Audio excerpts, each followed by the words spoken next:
Hello everybody, I hope you're having a wonderful day, and today I would like to share a rather large unboxing with you guys. Definitely not a small one, as takes up my entire little space that I have here.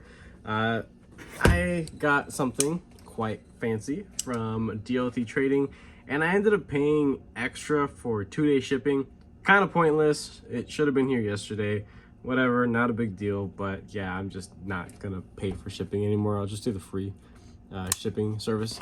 But my carry today and the unboxing knife is going to be the Bestechman Good Boy. This thing is going to get a absolute raving review. It is excellent, absolutely excellent. I did have to reprofile the edge and put a pretty good edge on there because from the factory, really not that impressive. Let's see, how am I gonna get into this? Yeah, we'll just do that. Hopefully I didn't cut anything important. I doubt it. I don't know why this came in such a large box. I mean, it's a knife. It's what I'm unboxing here, and it can't be that big, right? Okay, that's cool. Butt ton of packing paper. And it's tucked all the way back there. Jesus Christ, why is this in such a big box? Holy cow. Just double checking to make sure there was nothing wrapped up in that paper. Yeah, no, that was it. Okay, alright. Whatever. This is a knife brand that I have never checked out before, and honestly, I kind of feel like it got forgotten about a little bit. This is a Southern Grinds knife, and I don't know if this is actually a DLT Trading exclusive or what, but I saw this. No one's talking about it. No one has shown this off to my knowledge, mainly because the blade material that they're using just became a thing within this year, really. What is this? Huh? Is this a DLT Trading, like a mouse pad or something? Oh, and this, yeah, I was sharpening the Good Boy and it got me pretty good. So yeah, not a good boy in that sense. What is this? Is this just a giant cleaning cloth? It feels very weird. It's kind of satiny feeling. Interesting. Okay, that's cool. I don't know how this is actually gonna hold up to cleaning blades, because it's definitely not a microfiber material. It's weird. Okay, cool. So yeah, I got that. I didn't know I was getting that. That's cool. All right, anyway, let's get into the knife. So this is the box. You can pause to read if you are interested in it. From the very little that I know at this moment in time, apparently this brand is from a country singer, and majority, if not, well, I would say a good chunk of the proceeds go to, I think, a camp for people that have disabilities or something like that. It's a charitable cause, which I think is pretty cool, because that's like quite unheard of within this specific hobby, which is really unfortunate, because there's a lot of money to be made in this hobby, and a lot of people just don't really care to give back to the community. So this is cool. It has a little authenticity card. Person who assembled it, person who inspected it. That's nice. If this is gonna stay in the collection, then this is something that might be of value to somebody. Me personally, I don't really care for you know, original packaging. It has zero value to me, unless it came in like a really fancy wooden box and like handcrafted or like stained or torched or something, you know, looking cool. But this is a cardboard box, right? So yeah, this is what the knife looks like. Here are some specs. You can pause to read if you like. Some more stuff on the back. This looks like what was on the back of the box, actually. And here is the knife. I'm very excited to check this out. Pretty sturdy box, definitely. And I'm hoping this is more of a medium-sized knife. Oh, yes, it is. Okay. All right. Ooh, Jesus. That is some very interesting detent lash right there. Huh. Okay, pretty smooth. This is running on washers.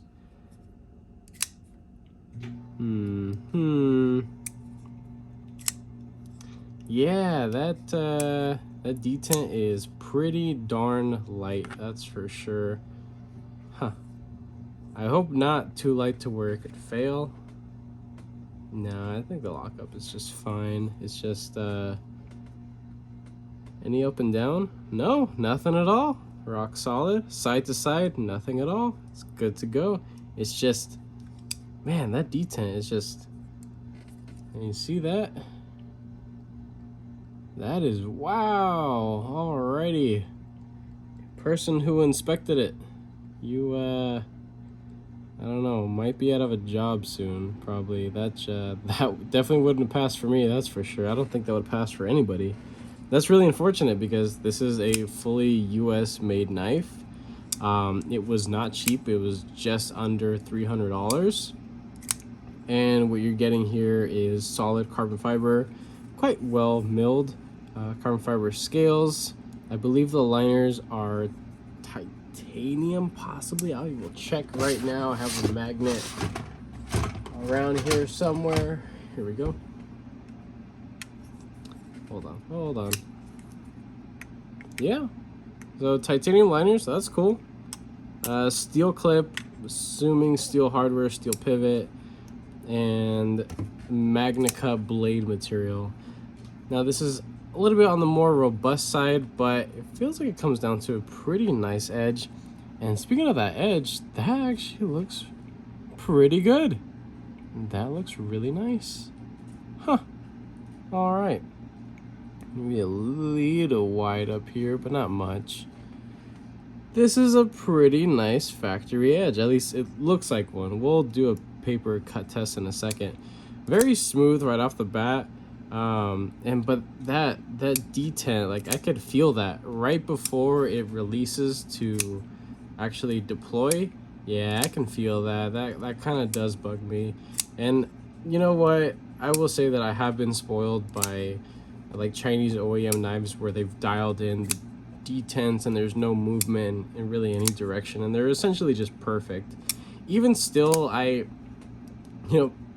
being from the US, I have a lot of pride, and I do judge a little bit harder, especially because the type of people that that pride themselves to be Americans. Like, this isn't really something that I'd be super proud about, honestly. That detent is just yikes. That is wow. That is really bad.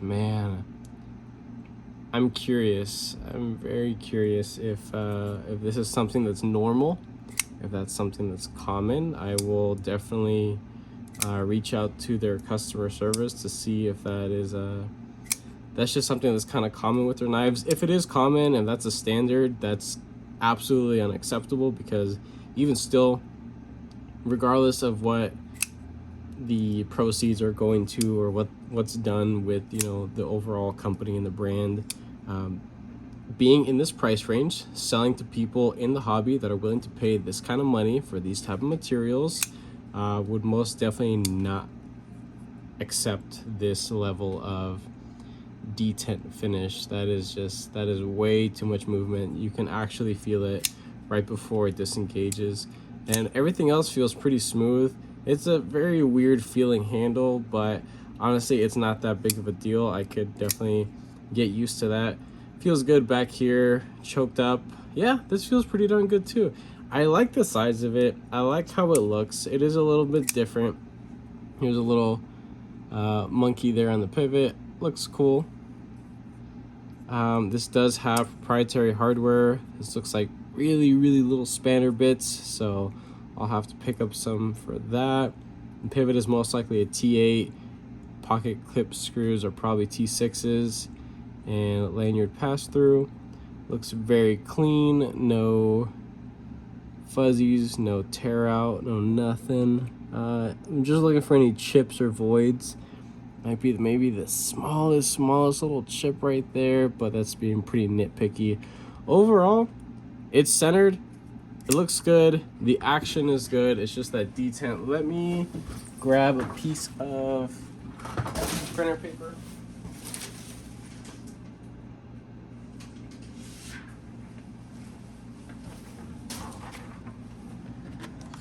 This doesn't really prove anything. It's just to show off the cleanliness of the final edge was put on by the factory. Oh yeah, that's good. That is something to be proud of. That is, you know what? There aren't many, and this is kind of embarrassing to say. Some of the worst factory edges come from U.S. production knives, all the way up to the $600 price point, which is very unfortunate. But this is half that. And this is pretty darn nice. This is Spyderco level factory edge finish, but without the wonkiness of some of the Spyderco's factory edges. So cuts just as good, definitely. Yeah, all right, let's get the weight on this and a couple little size comparisons before we call it a day. Alrighty. 3.1. All right, not bad at all. I believe the blade, you know, it says right here on this little card, maybe I should learn how to read. Blade length is 3.25. All right. Some size comparison knives. What would really compare to this besides my typical size comparison knives? Ooh, this right here. Okay, so I haven't shown this off since after the unboxing and review content that I made. This is the Monocolor Knives Model 1. They're like tactical whatever assault team folder thing. So that is a little bit longer, not by much, definitely not by much. You can do, of course, a wonderful Native 5 Spyderco. So a little shorter, a little shorter. Here is another US production knife on the small side or medium sides, TRM Neutron 2. So Neutron 2 is just a little bit shorter, not by much. What else? What else?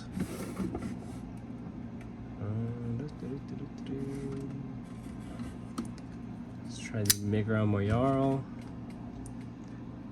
This guy is on the dot.